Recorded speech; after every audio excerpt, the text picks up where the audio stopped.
What's the best way to build a brand? Do you reveal it? Do you uncover it like you're peeling away the layers of an onion? Or do you build it from the pieces that you find around the company? Is it something more bottoms up, grassroots, where you're grabbing that authentic voice of the people? Or is it more top down, where leadership has a lot to say about where the company's going and what the company's all about? In this, the 8th episode of The Brand Plan, Marcus and I don't even come close to answering that question. Instead, we unpack it. We look at the different sides and the different options so that you're better equipped when you're ready to have a strong employer brand conversation. Hey, Marcus. Hey, James. How's it going? Good. How's your week been? It's been good. So this week, the subject we've kind of put forth is complicated. It's messy. It's a little amorphous, strange, right, on this podcast. I don't know, who would have guessed it? But I want to couch it this way. So when I talk to other employer branders, talent acquisition leaders, HR people who are either thinking about developing or buying the development of an employer brand, people who are actively seeing, hey, how do I get from point A where I don't really have an employer brand to point B where I think I'll have an employer brand, it'll do me a lot of good, and we can talk about that at some point. That the way to cross that chasm, there's two paths. And the first path is this sense of revelation. You're revealing something about the company that either everybody sees or everybody knows and simply crystallizes it, isolates it, amplifies it, and says, that's the one thing you need to be known for. Alternatively, the brand development is something you build, like an erector set or a kit or like Legos. And you're like, okay, I'm going to take a thing that's the legal team set over here and the thing the founder wrote in the SEC filing over there and the thing, and they glue it together and you kind of put it together and you click, and it's like, it's this thing. It's like, I never thought of it that way. And it almost is a brand new thing. So today, let's talk about those two paths. If there's a third path, if there's a middle ground, and I suspect there's a call for in case for all of them. But that's really what the subject is. It's kind of like, call it development versus revelation. Completely. I think it's a really worthwhile discussion, and one where I think a lot of people get lost because they're not quite sure what they want to do. And I think sometimes we have ways of labeling these things that make it very clear how we feel about them. So I think if you go right at one end of things, you've got that revelation one where you're going to kind of say what is good right now.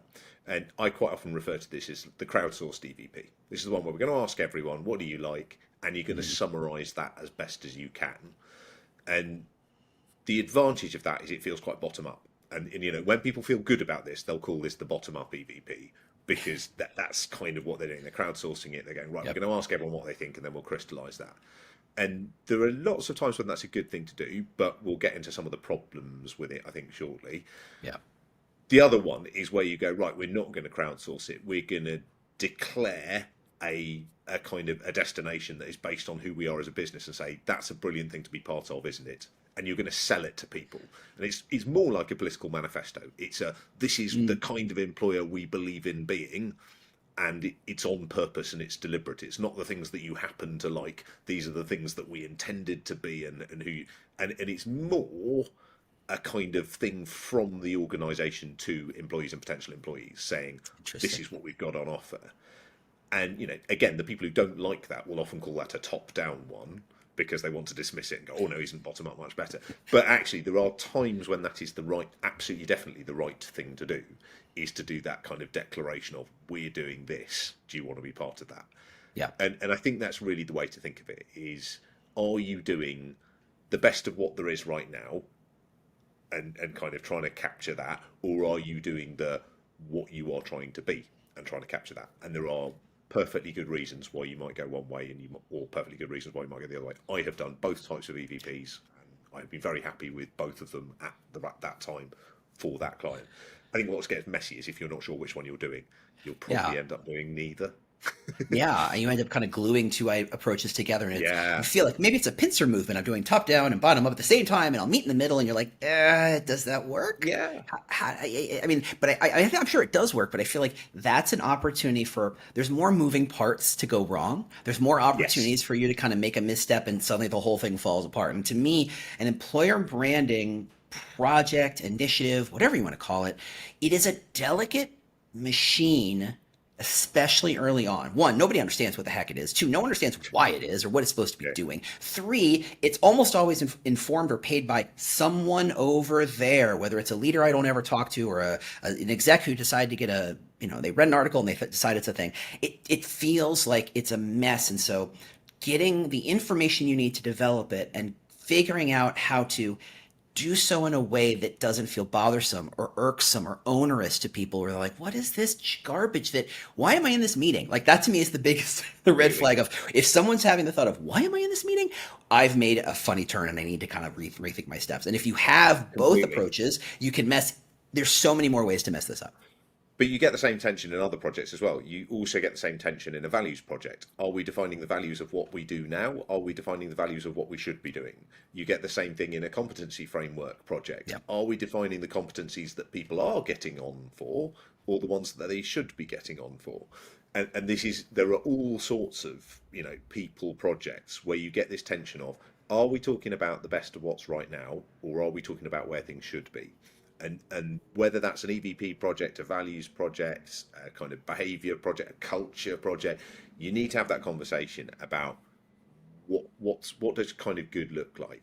If you do the best of now thing, the question that gets asked later on in the project, and a moment of panic comes when someone says, "How do we future-proof this?" Yeah. And the answer is, of course, because you built something so built in how things are right now, it isn't Mm-hmm. future-proof. Yeah. Versus the other one, if you've done the very future-looking way of doing things and the where are we Yeah. going things, then the question that gets asked near the end of the project that causes all sorts of problems is, yes, but is this authentic now?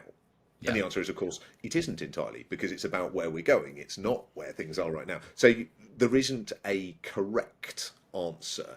I Yeah. think there are certainly things that should steer you towards doing one rather than the other, that, are questions you can get into about your organisation. But Yeah. Sometimes I think about it, and I don't know if I mentioned this before. I have this goofy theory where it's a little bit like an artificial coral reef. You drop these pylons and maybe some big old concrete pillars or some, so I know in Miami sometimes they drop school buses they've cleaned up, right? right, Just yeah, you put them in the ocean to say, look, it's a place to grab hold. So to yes, me, the pylon is that sense of this is where I want the intention. This is where I want the brand to be, and then you allow it to exist as the now shows up and says, yeah, okay, of the yeah, 4,000 things I could be doing, of the 10,000 things I could say about this company, oh, you want us in that direction? Great. I'm going to start to filter. And it's completely. almost bonsai tree-esque where you're trimming away the stuff that doesn't quite fit and you're reinforcing the growth of the stuff that does, and slowly it evolves in the right direction. Yeah, I mean, I think you one of the things you'll notice that kind of is a difference between the two different schools of EVP is one of them has some very predictable contents. The one about what people like now, Hmm. I can predict 80% of what yours is going to be. I could do a sort of Rorschach inkblot version of this Yeah. that most companies would happily use. And it says something about training and development. It says something about teamwork and collaboration. It says something about inclusion and belonging. And it probably says something about impact. Yeah. And that's not wrong. Those are all important things at your organization. And those are the things that people like about jobs. And so Sure. if you ask your staff, what do you like about your job?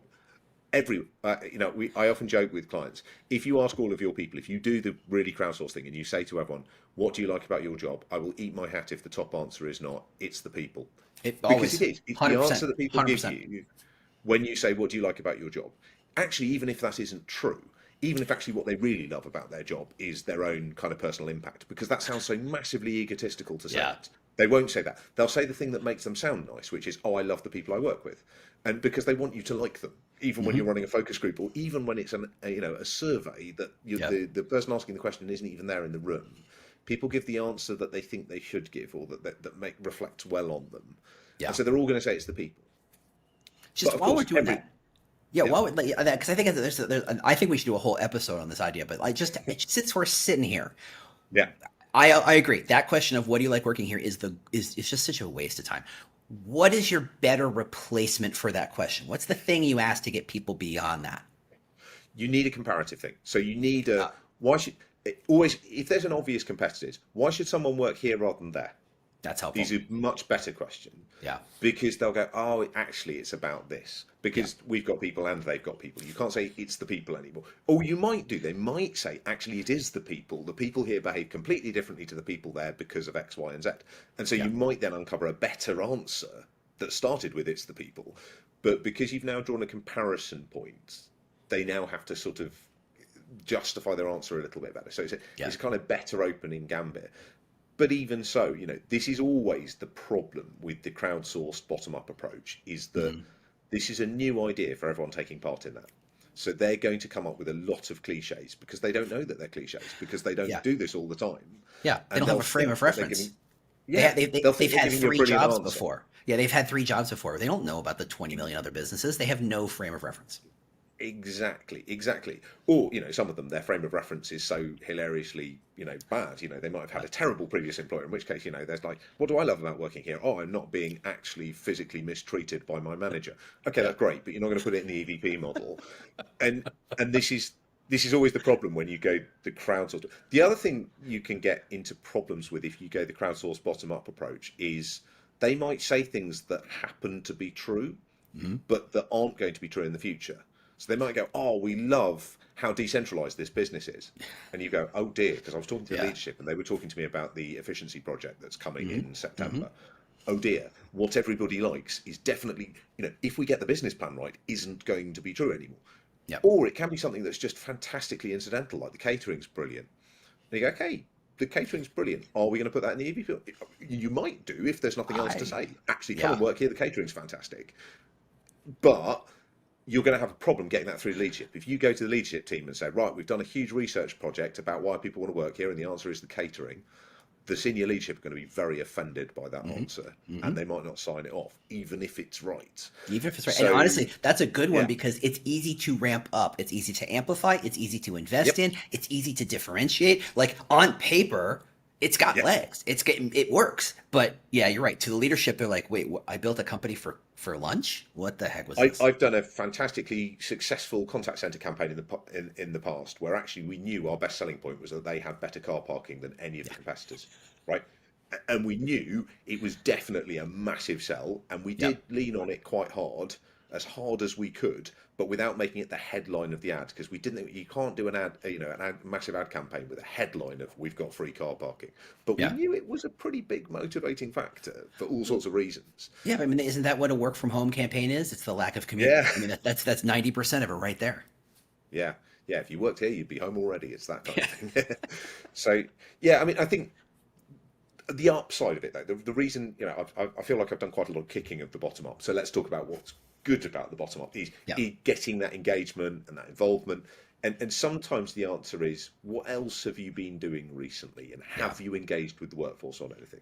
And if you haven't engaged with your workforce for like 5 years in a meaningful way, that might be a good reason to do a bottom up thing. It's simply as an engagement project. And the fact that it happens to be to do with EVPs and employer branding is, you know, incidental to that. It's, Yeah. gosh, we haven't done a listening exercise in a long time. Whereas if you've just done a massive company-wide values project, I'd say the last thing you want to do is say, and now can everyone come back into a focus group to do something else? It's going to go down really badly Yeah. if you say, oh, if you've had two massive consultation exercises this year, especially if one of those was about something negative, like a redundancy process or something, the last Yes. thing you want to do is then start consulting people again. They won't play with it. So you're No. not going to be able to do it that way. And you're going to have to find a different way of doing it. But yeah, I mean, there are perfectly good, valid reasons to do that. Yeah, I find that invariably I will run across what I refer to as the accidental poet. Right. I will run into and bump into this person who just says these things and they don't realize that they're throwing me gold. They don't Yeah. realize that they've encapsulated these experiences and these perspectives in such a way that I'm like, I was when I was working in a biotech, I was somebody, you ask the standard question, what's it like to work here? And you usually expect the standard answer of, well, it's different every day. And their response actually was, well, every single day has a incredibly high variance. I went, well, gosh, just the language and choice of words Yes. there speaks volumes of what this company is, and it creates Yeah. that sense of this is how we're different, which ultimately is what we're trying to do.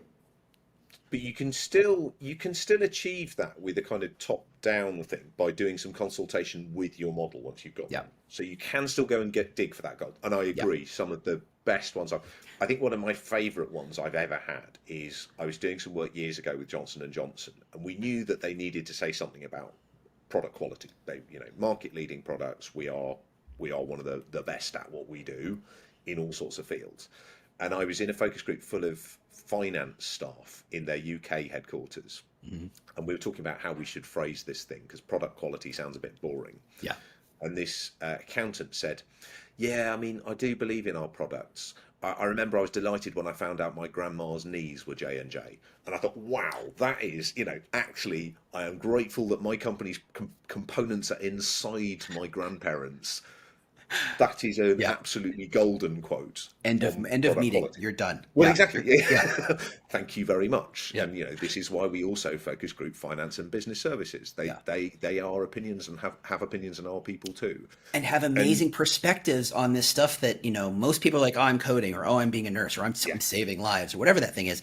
Coming from an operational point of view, it provides such a valuable perspective. And the yeah. language around that perspective is always interesting. I think the thing that I always say about people who work in kind of business services things, like finance, marketing, HR, all the things that exist in every business is Mhm. these people are interesting because they can work for anyone.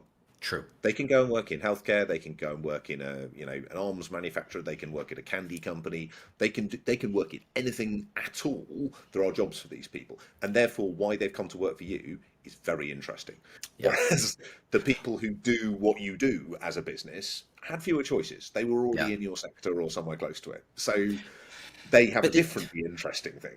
They totally do. The challenge there is it's easy to over-index on that outsider perspective. And that's why I Yeah. think so many pharma companies are all like, come work for us, we save lives and we innovate. But you're like, yes, that's Yes, every single pharma company.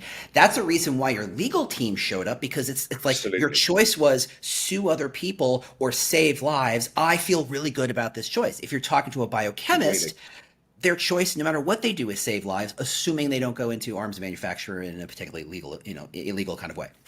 And it's worth thinking through within your business how big are those populations, and, Yeah. and therefore I remember I've already mentioned before years ago I did an EVP for CERN, and you could easily get carried away with the particle physics and changing the laws of Yes. physics, but I think it was about 3% of their workforce to physicists. Most Yeah. of their workforce are the people who keep the thing running, so firemen and mechanics and people who might find that vaguely interesting, but they're not going to do that. Mhm. That's not what their role is.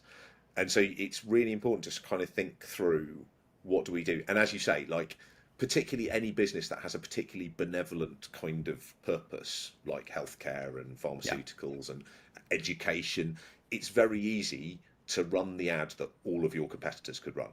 Yes. It's Do it for the safe. kids. Yeah. Yep, okay, that's fine, but every single one of your competitors could say that. It's not going to work Correct. against any of your competitors.